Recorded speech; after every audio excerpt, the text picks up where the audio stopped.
శ్రీ నమః. నేను మీ సీతాలక్ష్మి ధవళ. మీరందరూ నా ఛానల్ని ఎంతగా ఆదరిస్తున్నందుకు చాలా ధన్యవాదములు. మనకి కృష్ణ పరమాత్మ తాలూకా లీలలు ఎన్నో కోకళ్ళు భాగవతంలో దశమస్కందంలోని నిజంగా వింటే కృష్ణ పరమాత్మ మనం ఎదురకుండా ఆడుకున్నట్టుగా, అలరి చేస్తున్నట్టుగా, మన గుండెల మీదకి ఎక్కుతున్నట్టుగా, ఒళ్ళో కూర్చున్నట్టుగా అలాంటి భావన కలుగుతూ ఉంటుంది. అందులో ఒక చిన్న కథ ఘట్టాన్ని మనం ఇవాళ తెలుసుకుందాం. ఒకసారి యశోదమ్మ ఇంటి పనిలో బిజీగా ఉంది. బలరామయ్య ఇంట్లో లేడు. ఈరోజు ఆడుకోవడానికి స్నేహితులు రాలేదు. అయ్యా అన్నయ్య స్నేహితులు ఎక్కడికి వెళ్ళారు అని చిన్ని కృష్ణుడు ఆలోచిస్తున్నాడు. అంటే ఎప్పుడూ బలరాముడు కృష్ణుడిని తీసుకునే వెళ్తూ ఉంటారు బయటికి.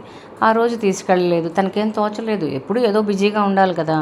మెట్ల దగ్గర చేతులు ముడుచుకుని పెదవులు ముడుచుకుని అలా కూర్చున్నట్ట. అన్నయ్య నన్ను తీసుకెళ్లకుండా స్నేహితులతో ఎక్కడికో వెళ్ళిపోయాడు. అన్నయ్య వచ్చి నేను ఇవాళ మాట్లాడను అని అలిగాడన్నమాట కూర్చోడు.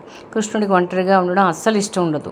నాకు ఆకలిస్తుందని అంటే అమ్మ వంట పని ఆపి తన దగ్గరకు వచ్చేస్తుంది అనుకుని వంటగది వైపు చూసి గట్టిగా పిలిచాడు. అమ్మ నాకు ఆకలి వేసేస్తుంది, నాకు వెన్న కావాలమ్మా, నాకు కావాలమ్మా, నాకు ఆకలి వేసేస్తుంది, నాకు పాలు ఇయ్యమ్మా అని అంటే, ఉండు నాన్న పాలు మరిగిపోతున్నాయి కదా పక్కన దింపేసి పెట్టేసి వస్తాను అని చెప్పింది. ఇప్పటిలాగా పాలు మరిగిపోతున్నాయంటే అక్కడ ఇప్పుడు గ్యాస్ స్టవ్లు కాదు కదా.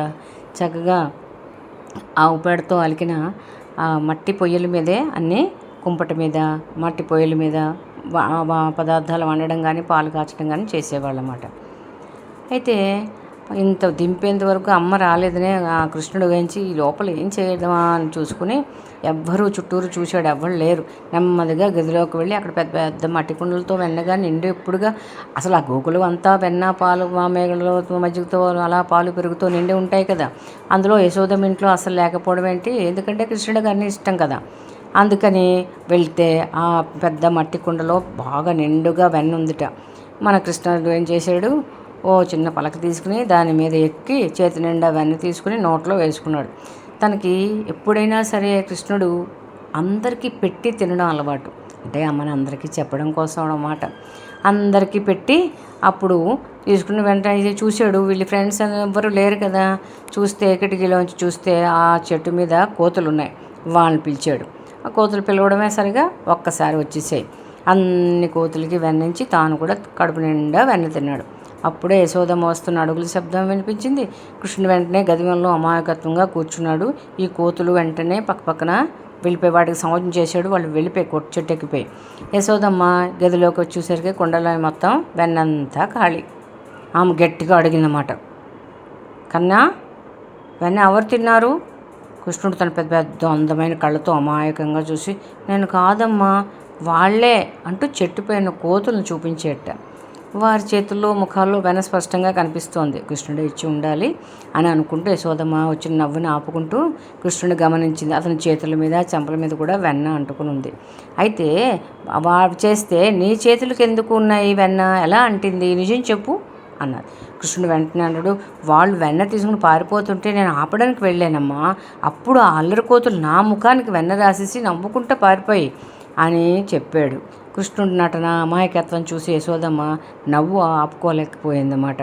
పరిగెత్తి వెళ్ళి కృష్ణుడిని ఎత్తుకుని ఒడిలో పెట్టుకుని వెన్న పట్టిన అతని చెంపలపై ముద్దులు పెట్టుకుని అతన్ని గట్టిగా కౌగిలించుకుందన్నమాట.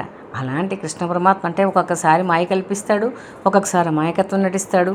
నిజంగా భాగవతంలోని యశోద ఆ కృష్ణుడితో పడిన ఆ లీలలు, ఆ అనుభూతులు ఏ తల్లి పొందలేదన్నమాట. అంత ఆనందాన్ని ధరామృతం అన్నట్టుగా అంతలాగా అనుభవించిందన్నమాట యశోదామాత.